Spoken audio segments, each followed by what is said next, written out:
Suratul Ghashiyah. Bismillahirrahmanirrahim. Ní orúkọ Allah, ọba àjọkẹ́ ayé, àṣàkẹ́ ọ̀run.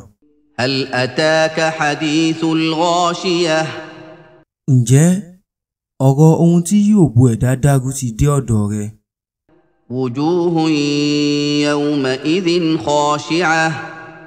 Àwọn ojú tí yóò wálẹ̀ ní ti ìyẹpẹrẹ ní ọjọ́ yẹn.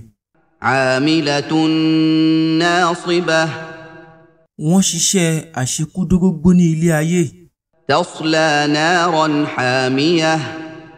Wọ́n máa jóná nínú iná tó ń gbóná gidi gan. Tusqa min aynin aniyah. Wọ́n máa fún wọn ní omi ìṣẹ́lẹ̀ gbígbóná mu. Laysa lahum ta'amun illa min dari'. Kò sí oúnjẹ fún wọn àyàfi igi ẹlẹ́gùn. La yusminu wa la yughni min ju'. Kò ní mú wọn sanra, kò sì ní rọ̀ wọ́n lọ́rọ̀ kúrò níbi ebi. Wujuhun yawma idhin na'imah. Àwọn ojú kan yóò kún fún ìdẹ̀ra ní ọjọ́ yẹn. Li sa'yiha radiyah. Tí wọ́n yọ́nú sí àwọn iṣẹ́ rere wọn. Fi jannatin 'aliyah. Wọ́n máa wà nínú aljanna, ọgbà ìdẹ̀ra tó ga. La tasma'u fiha laghiyah. Wọn kò sì ní gbọ́ ọ̀rọ̀ ìsọkúsọ níbẹ̀. Fiha 'aynun jariyah. Omi ìṣẹ́lẹ̀rú tó ń ṣàn ń bẹ níbẹ̀. Fiha sururun marfu'ah. Àwọn ibùsùn ọlá tí wọ́n gbé sókè ń bẹ níbẹ̀. Wa akwabun mawdu'ah. Àti àwọn ife ìmumi tí wọ́n gbé. Wa namariqu masfufah.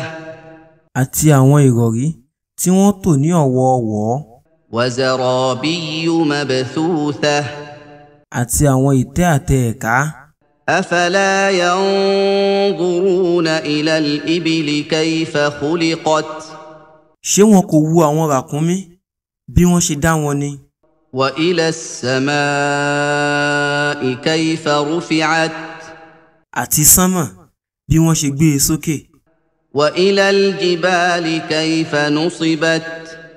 Àti àwọn òkè bí wọ́n ṣe fi ìdí wọn múlẹ̀ ṣinṣin. Wa ila al-ardi kayfa sutihat.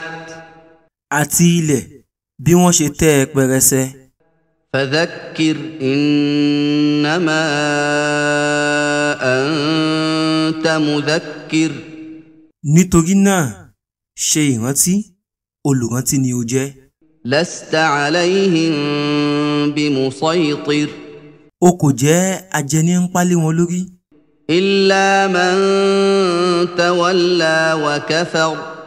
Àyàfi ẹni tó bá pẹ̀yìndà tó sì ṣàìgbàgbọ́. Fayu'adhibuhu Allahu al-'adhaba al-akbar.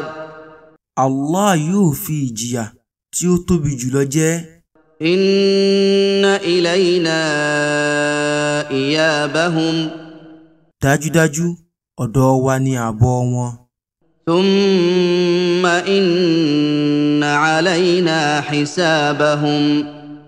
Lẹ́yìn náà, àwa ni a máa ṣe ìṣirò iṣẹ́ wọn.